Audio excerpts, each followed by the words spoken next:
নমস্কার বন্ধুরা, আজকে এই ভিডিওতে আমি সিনেমার ব্যাপারে বেশ কিছু আপডেট দেব। পুষ্পা 2 একবার হিট হয়ে যাওয়ার পর সবাই মনে করে ফেলে যে পুষ্পা 2 যেদিনকে রিলিজ করেছিল 5 ডিসেম্বর, সেদিনকে যদি কোনো সিনেমা রিলিজ করায় তাহলে বোধহয় চলবে।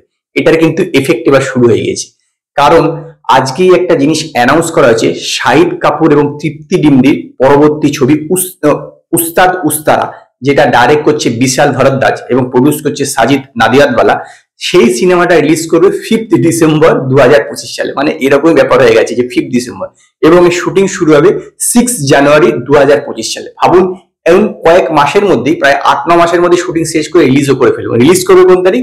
5 ডিসেম্বর, কারণ পুষ্পাটা রিলিজ করেছিল এবং সেটা তো ব্লকবাস্টারের চেয়েও বেশি, মানে ইন্ডাস্ট্রিয়াল হিট হয়ে গেছে, তো স্বাভাবিকভাবে সেদিন রিলিজ করতে হবে। মানে এদের চিন্তা ভাবনা কি বলবো। যাই হোক, এবার দেখা যাক এবার কি হয় সিনেমাটা।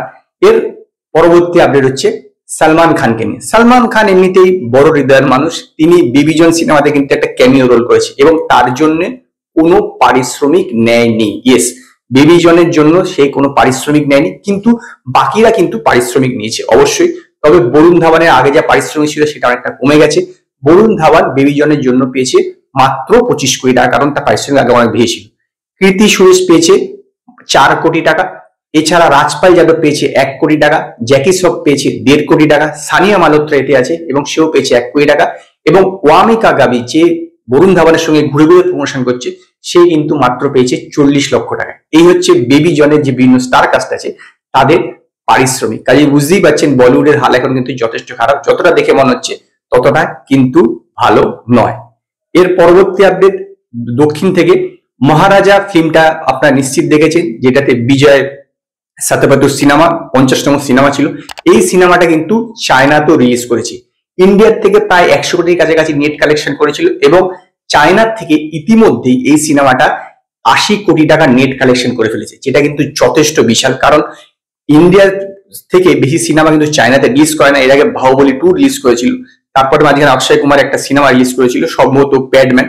তো এই সিনেমাটা রিলিজ করেছে এবং এই সিনেমাটা 18 দিনের শেষে 80 কোটি টাকা নেট কালেকশন করে ফেলেছে। এখন যেভাবে চলছে তাতে হয়তো 100 কোটি টাকা চায়নার থেকে কালেকশন করে ফেলবে।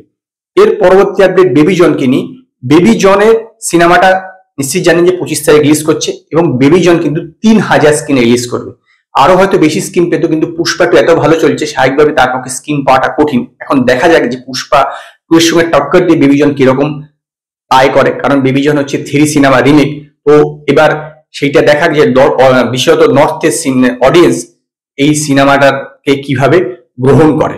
শেষ এবং অন্তিম আপডেট করণ জোহরকে নিয়ে। করণ জোহর ইতিমধ্যে লক্ষ্যের সঙ্গে কিল সিনেমাটা বানিয়েছে, সেটা সুপারহিট হয়েছে।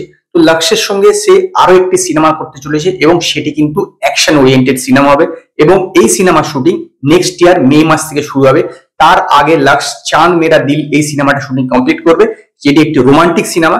এই রোমান্টিক সিনেমাটা কমপ্লিট করার পর আবার সেই অ্যাকশন ফিরবে এবং করণ জোহরের সঙ্গে তার 3টে সিনেমার ডিল ছিল। তো একটি হয়ে গেল যেটা কিল, তারপর হচ্ছে চাঁদ মেরা দিল এবং 3 নম্বর হচ্ছে এই যেটা অ্যাকশন সিনেমা, সে মে মাস থেকে শুরু করবে। তো দেখা যাক লক্ষ্য কিভাবে নিজের ক্যারিয়ারটা গড়ে। তো আজকে এই পর্যন্ত। যদি আপনাদের ভিডিওটি পছন্দ হয় ভিডিওটিকে লাইক করুন, কমেন্ট করুন, শেয়ার করুন, আর নতুন আপডেটের জন্য আমার চ্যানেলকে সাবস্ক্রাইব করুন।